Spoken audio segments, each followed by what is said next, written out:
I mean, trees don't grow to the sky. We always say that. I didn't know, it was hard to get to $1 trillion when Apple first did it, then 2, and then you got Microsoft and others. But $3 trillion, how much more is Nvidia worth right now, given its future, would you say?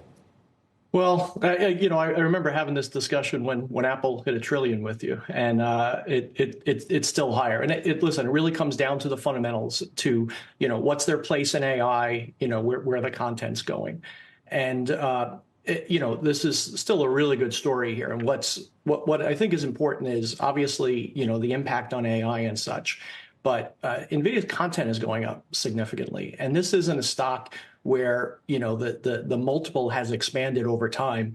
The stock is where it is because the earnings have kept pace. It's only trading at about a mid-30s multiple off of this. So it's been an absolute incredible run, but it has been absolutely backstopped by the fundamentals. If you're an Nvidia stock investor, then you must be extremely pleased with how it's performed so far this year.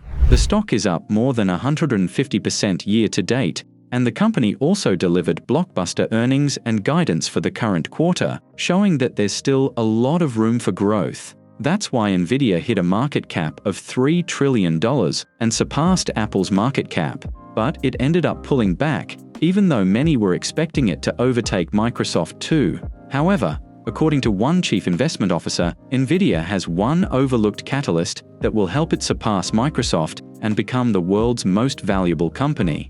In today's video, we're going to explore this expert's opinion and go over why Nvidia shouldn't be at all worried about the competition from cloud giants like Amazon, Google, and Microsoft. But before we do that, if you want to keep up with Nvidia's latest updates and keep up with the stock market's latest news, you can follow our Twitter account.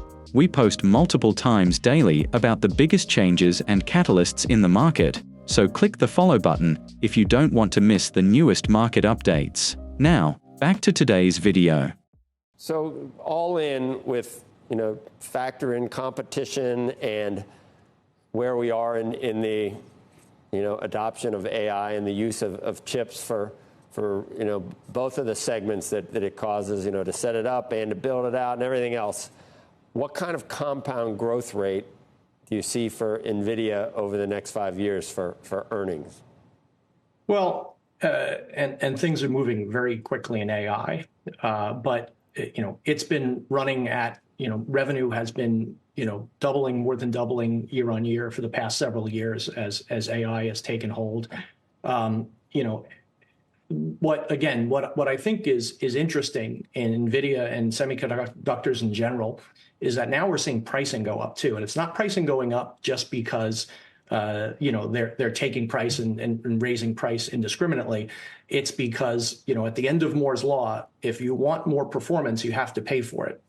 And AI is driving a lot of productivity in the economy, and this next generation of NVIDIA chips is much more productive. And the tagline, what Jensen Huang says is, the more you buy, the more you save.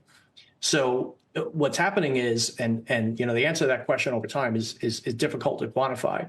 But the extent to which AI drives productivity in society, NVIDIA is going to take the largest percentage of that because they're the ones enabling it.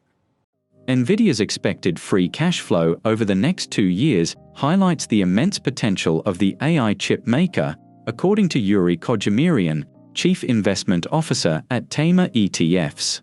Free cash flow is the cash a company generates from its operations after accounting for capital expenditures, and it represents the money available for the company to distribute to shareholders, pay off debt, or reinvest in the business, all of which helps with boosting the share price. Kojimirian told CNBC in a recent interview that what really blew his mind was the fact that the forecast cash flow for Nvidia for 2026 is higher than Microsoft, emphasizing the remarkable growth trajectory of Nvidia. Wall Street analysts expect Nvidia's free cash flow to rise to $78.7 billion and $91.1 billion in the 2025 and 2026 financial years, surpassing Microsoft's, which is currently the world's biggest company. This projection is driven by the surging demand for Nvidia's AI chips, as software companies increasingly rely on these powerful processors to build and develop their AI models. Indeed, Nvidia CEO Jensen Huang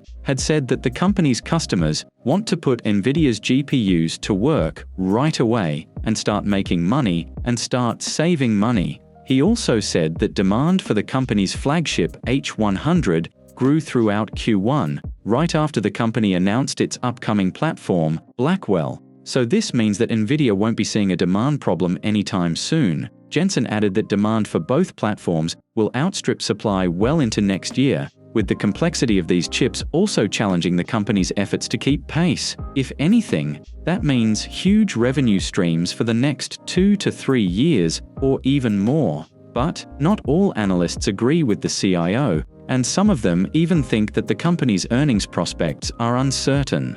So, let's get into why they think so, and how Nvidia stock investors should view the company's future. Hello everyone, and welcome back to Investocracy. But if the multiple stays, I mean, it's not cheap, it's not crazy, but it, mid-30s, mid to high 30s is not cheap. The stock appreciation will maybe mirror the compound growth rate of earnings per share. Do you think? Right.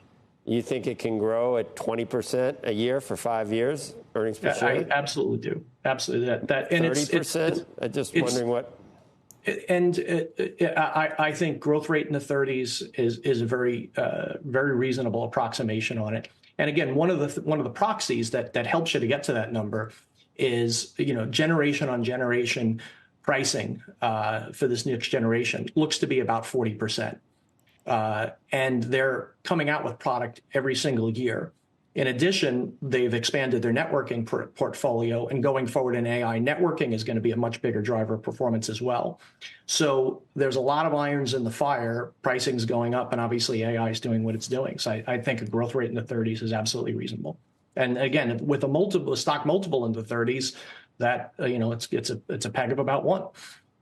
The spending by software giants such as Microsoft, Amazon, and Google is propelling the share prices of Nvidia and other semiconductor companies to new heights. This led Kojamirian to say that Nvidia is setting the pace in the industry with annual product announcements that competitors struggle to keep up with, and that the company's fundamentals are very bright. Despite this, he, along with some investors, suggest that revenue potential from AI software, Nvidia's customers, is uncertain, which might cap the AI stock's future growth. And this is because many of Nvidia's customers are now making their own AI chips, reducing their reliance on the chip maker. However, Anthony Ginsberg, chief executive of Gins Global, the firm behind the tech megatrend ETF, dismissed these concerns. He said that AI is accelerating the adoption rates of cloud services, with a significant portion of IT spending in America being cloud-centric, adding that any CEO in the country who doesn't have an AI mission is going to get clobbered. Ginsberg predicts that Fortune 500 companies will increasingly outsource their AI and algorithmic business to cloud service providers, benefiting companies like Google Cloud and Microsoft Cloud. Of course, this would benefit the two companies he mentioned, but it'll also benefit Nvidia, as they're both Nvidia customers. In fact, analysts at D.A. Davidson estimated that Microsoft spent $4.5 billion on Nvidia chips last year, a figure that one Microsoft executive told the Business Insider was in the ballpark of its actual spending. Now, several of Nvidia's biggest customers that are cloud service providers are making their own AI chips, but is Nvidia worried about this threat? Well, based on some recent comments from Jensen Huang, the answer is a hard no. If you're wondering why he's super confident saying that, don't worry, because we're going to get right into it. But first, if you made it this far into the video, thank you. These videos take a lot of effort and time to make, so if you enjoyed them, please hit the like button and subscribe to the channel. This goes a long way in helping us grow. That said, back to the video. Right. So is there any use even looking at our traditional measures of how we would measure a stock's valuation at this point, P, or pick your version of price to something, for example? Is it useful to even look at whether or not this is expensive or not, given the fact that you said it's not changing for 5 years?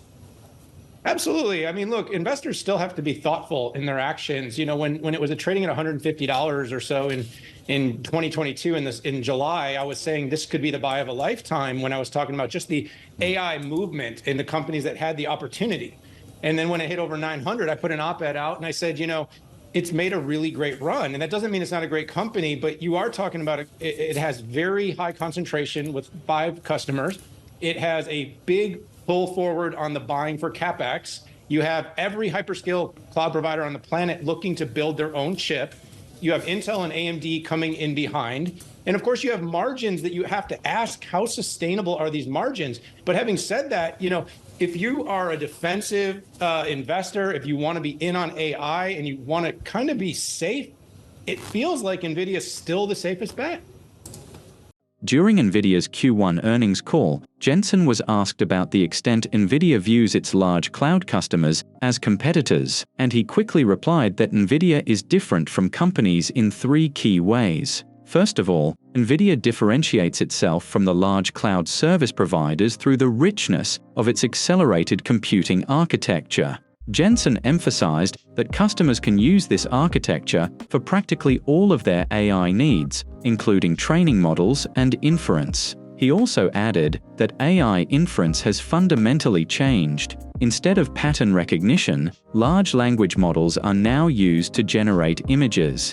And Nvidia hasn't skipped a beat with this shift. He noted that computing costs and energy usage have soared because general-purpose computing has run its course. In his view, the only viable alternative for the future is accelerated computing, and Nvidia's accelerated computing platform gives data center customers the lowest total cost of ownership. He also emphasized that Nvidia's technology is practically everywhere, which is the second way the company differentiates itself. For example, you won't see AI chips developed by Amazon used on cloud platforms other than AWS, and the same goes for the other cloud companies. Meanwhile, Nvidia's chips are in every cloud out there. This could especially be a selling point for companies that use multiple clouds. But it's not just cloud where Nvidia excels, as the company has chips for on-premises servers too. This pervasive presence gives Nvidia a leg up on Amazon, Google, and Microsoft. Finally, Jensen's third reason Nvidia is different from rivals and potential rivals is that the company builds AI factories, which is his term for a new type of data center that uses accelerated computing to build AI applications. These factories encompass the entire system for training and running AI apps, and Nvidia's CFO, Colette Kress, said in the Q1 call that the company worked with more than 100 customers in Q1 to build AI factories. She also noted that some of them included tens of thousands of GPUs, and Nvidia's upcoming Blackwell platform should differentiate Nvidia's AI factory approach even more. This is because Blackwell supports training large language models 4 times faster than the H100 chips, with 30 times faster inference. Kress specifically noted that Amazon, Google, and Microsoft are already lined up to use Blackwell as well as others, including Meta, OpenAI, Oracle, Tesla, and xAI. In the end, we can say that Jensen is absolutely correct that Nvidia is different from the cloud providers, and he's also right that these differences give Nvidia important competitive advantages. So, Nvidia shouldn't be worried about competition from these companies, but it should still keep investing heavily in research and development to stay on top in the AI chip market for years to come. Nvidia's AI accelerators have between 70% and 95% of the market share for AI chips, and this market is expected to be worth more than $300 billion in 2030. So Nvidia stock is a buy, as long as the company can maintain its leadership position in this growing and important market. But what do you think about Nvidia stock? Is it a buy at the current price? Let us know your thoughts in the comment section. And don't forget to tell us what your valuation for Nvidia is. If you would like to know what companies like Nvidia have been up to these past few days, go ahead and click on the next video on your screen. See you there.